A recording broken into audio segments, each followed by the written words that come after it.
We have heard this multiple times, but I assure you that we have some extremely positive news about the arrest of the Tate brothers. In a video, Tina Glandian, the lawyer representing the Tate brothers, has made some unexpected statements. Make sure to watch the video for a complete understanding. Additionally, the U.S. Embassy is now providing assistance in the case of a tape recording.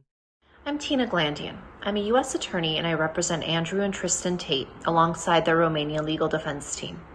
I wanted to respond to recent news accounts about a legal letter sent on behalf of the Tate brothers, which has wrongfully been interpreted by some people as an effort to intimidate witnesses in the criminal investigation pending in Romania. I'd like to provide some context for the letter that was sent. In April of last year, 2 women, including an American woman, made allegations that the Tate brothers were holding them against their will. When police raided the Tate brothers' residence in Romania, they saw there was no evidence of these claims and the Tate brothers were not arrested. Through their attorneys, they immediately filed criminal complaints against the 2 women in Romania for deceiving the police. At the end of January, after having been detained for an entire month and seeing that in the 9 months that had passed, there had been no developments in the criminal case against the 2 women, as U.S. citizens, they decided to pursue their legal rights here in the U.S. against the American woman.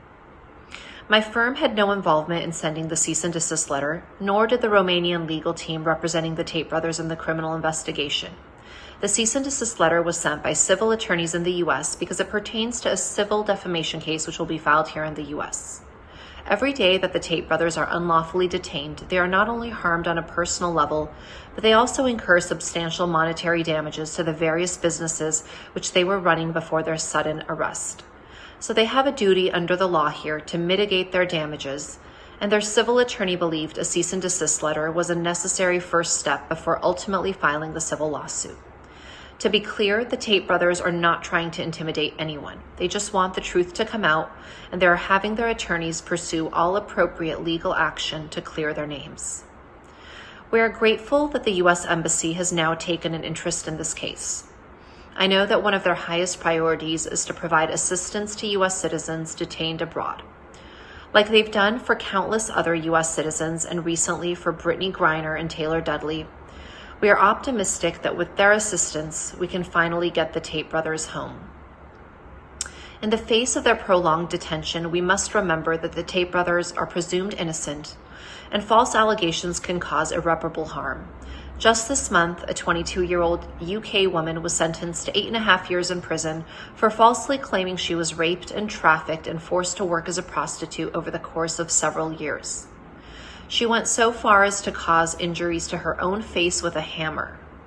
The false accusations in that case led to multiple attempted suicides by the accused men within weeks of the false allegations. The Tate brothers strongly deny any wrongdoing and are resolute in maintaining their innocence. The bedrock of justice is the presumption of innocence and due process. We are simply asking for both.